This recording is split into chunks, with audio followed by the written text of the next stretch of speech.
বন্ধুরা, কল্পনা করুন এক ব্যবসায়ী ভাবলেন বিদেশি পণ্যে ভারী কর লাগিয়ে নিজের বাজারকে সুরক্ষিত করবেন, কিন্তু ফলাফলস্বরূপ দেশের পণ্যের দাম আকাশছোঁয়া হয়ে উঠল। ফলে তার নিজের দেশের লোকেরা পকেট খালি করে কিনতে বাধ্য হল এবং শেষমেশ আদালত এসে বলল এটা অবৈধ। এই গল্পটা শুনে মনে হচ্ছে কোনো কার্টুনের প্লট, তাই না? কিন্তু এটা ঠিক আজকের রিয়েল লাইফ ড্রামা। আজকের ভিডিওতে আমরা ডুব দেব ডোনাল্ড ট্রাম্পের ট্যারিফ নীতির চরম ব্যর্থতায়, যেটা তার নিজের ওপরেই বুমেরাং হয়ে ফিরে এসেছে। চলুন এই রোলার কোস্টার যাত্রায় শুরু করি। ডোনাল্ড ট্রাম্পের ট্যারিফ পলিসি এখন তার নিজের গলায় ফাঁস হয়ে দাঁড়িয়েছে, যেটা ট্রাম্পের জন্য একটা বড় ধাক্কা। গত 29 আগস্ট 2025-এ ওয়াশিংটন ডিসির ফেডারেল অ্যাপিলস কোর্টে 7 জন জজের মধ্যে 4 জন ভোট দিয়ে ট্রাম্পের বেশিরভাগ ট্যারিফকে অবৈধ ঘোষণা করেছে। তারা বলেছে international emergency economic powers act IEEPA এর অধীনে ট্রাম্পের এতটা ক্ষমতা নেই, কারণ ট্যারিফ লাগানোর অধিকার একমাত্র কংগ্রেসের হাতে। এই আইন 1977 সালে তৈরি হয়েছিল শত্রু দেশগুলোর বিরুদ্ধে স্যাংশন বা সম্পদ ফ্রিজ করার জন্য, ট্যারিফের মতো কর আরোপের জন্য নয়। আদালতের কথায় ট্যারিফ হলো একটা কর, আর কর লাগানোর ক্ষমতা কংগ্রেসের একচেটিয়া। এটা যেন একটা ক্লাসিক পাওয়ার চেক, আর এই যেন প্রেসিডেন্টের হাত থেকে ক্ষমতা ছিনিয়ে নেওয়ার মতন। এই রায় মে মাসে নিউ ইয়র্কের কোর্ট অফ ইন্টারন্যাশনাল ট্রেডের সিদ্ধান্তকে সমর্থন করেছে, যেখানে বলা হয়েছিল ট্রাম্পের ক্ষমতা অসীম নয়, কিন্তু এখানে টুইস্ট আছে। আদালত এই রায়কে 14 অক্টোবর পর্যন্ত স্থগিত রেখেছে, যাতে ট্রাম্প সুপ্রিম কোর্টে আপিল করতে পারেন। কিন্তু এর মধ্যেই ট্রাম্পের জাপান, দক্ষিণ কোরিয়া, ইউরোপীয় ইউনিয়নের সাথে ট্রেড ডিলগুলো ঝুঁকিতে পড়েছে। বিশ্ব মঞ্চে তার ইমেজ আরও খারাপ হয়েছে। দেশগুলো এখন ভাবছে এর সাথে ডিল করব কেন, যদি সব উল্টে যায়। এটা যেন একটা ডোমিনো ইফেক্ট, যা গোটা বিশ্বকে নাড়িয়ে দিচ্ছে। এখন আসুন প্রভাবের কথায়। এই ট্যারিফের কারণে আমেরিকার প্রতি ব্যক্তির থেকে বছরে $1300 অতিরিক্ত খরচ করাবে, যা অনেক আমেরিকানদের জন্য একটি অনেক বড় চাপ।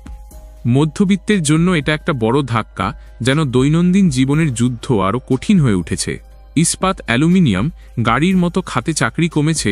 2025-এর প্রথমার্ধে প্রায় 45,000 আমেরিকান চাকরি হারিয়েছে। আমেরিকার অর্থনীতি টলমল করছে।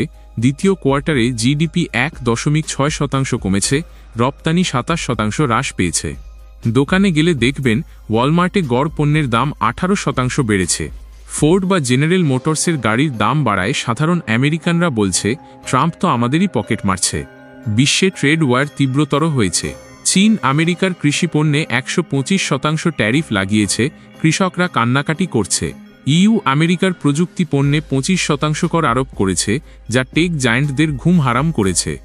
ভারতের রপ্তানি, বিশেষ করে টেক্সটাইল ও ফার্মাসিউটিক্যালস 15% কমেছে। এটা যেন একটা চেইন রিয়াকশন। আমেরিকায় লক্ষ লক্ষ চাকরি ঝুঁকিতে, ইস্পাত ও অটোমোবাইল খাতে তো বিপর্যয়। এছাড়া ফার্মাসিউটিক্যালস ও সেমিকন্ডাক্টরে নতুন ট্যারিফের পরিকল্পনা চলছে, যা প্রযুক্তি শিল্পে অস্থিরতা বাড়াচ্ছে। দক্ষিণ আফ্রিকা, ফিলিপাইন্সের মতো দেশে আমেরিকার রপ্তানি কমেছে, যা সেখানকার চাকরির বাজারে আশঙ্কা তৈরি করেছে। বিশ্ব অর্থনীতিতে মন্দার ছায়া পড়েছে, কারণ এই ট্যারিফ যুদ্ধে কেউ জিতছে না, সবাই হারছে। আরও গভীরে যাই, আমেরিকার শেয়ার বাজারে অস্থিরতা বেড়েছে। ডাও জোন্স সূচক গত মাসে 5% পড়েছে। এই রায় ট্রাম্পের আন্তর্জাতিক প্রভাব কমিয়েছে। দেশগুলো এখন তার সাথে ডিল করতে দ্বিধা করছে, আর এটা যেন একটা ট্রাস্ট ক্রাইসিস। ট্রাম্প নিজের ট্রুথ সোশ্যালে লিখেছেন সব ট্যারিফ এখনও কার্যকর। কিন্তু এটা কি শুধু ব্লাফ? ক্যালিফোর্নিয়ার গভর্নর গ্যাভিন নিউজম বলেছেন এই রায় প্রমাণ করে ট্রাম্পের ট্যারিফ অবৈধ এবং অর্থনৈতিকভাবে বিপজ্জনক। আইনজীবী জন ইউ বলেছেন এই রায়ে ত্রুটি আছে, সুপ্রিম কোর্ট এটি উল্টে দিতে পারে। ডেমোক্র্যাট নেতা রিচার্ড নিলো বলেছেন ট্যারিফ কংগ্রেসের ক্ষমতা, ট্রাম্প এটা একাই নিতে পারেন না। বন্ধুরা, ট্রাম্পের ট্যারিফ নীতি একটা ভুল পদক্ষেপ, যা আমেরিকার অর্থনীতি ও বিশ্বে তার মর্যাদা নষ্ট করেছে। একতরফা সিদ্ধান্তে স্বল্পমেয়াদী লাভ হলেও দীর্ঘমেয়াদে এটা আমেরিকার ক্ষতিই করবে। কল্পনা করুন যদি এটা চলতে থাকে, তাহলে গ্লোবাল সাপ্লাই চেইন ভেঙে পড়বে, উন্নয়নশীল দেশগুলো আরও ক্ষতিগ্রস্ত হবে এবং সাধারণ মানুষের জীবন আরও দুর্বিষহ হয়ে উঠবে। এটা শুধু অর্থনীতির যুদ্ধ নয়, এটা বিশ্বাসের যুদ্ধ। আপনারা কি ভাবছেন? এই ট্যারিফ কি সত্যি আমেরিকাকে গ্রেট করবে, নাকি আরও নিচে টেনে নেবে? কমেন্টে আপনার মতামত জানান, আলোচনা করুন। ভিডিওটি ভালো লাগলে লাইক দিন, শেয়ার করুন আর চ্যানেলটিকে সাবস্ক্রাইব করুন, যাতে এমন রিয়েল টক মিস না করেন।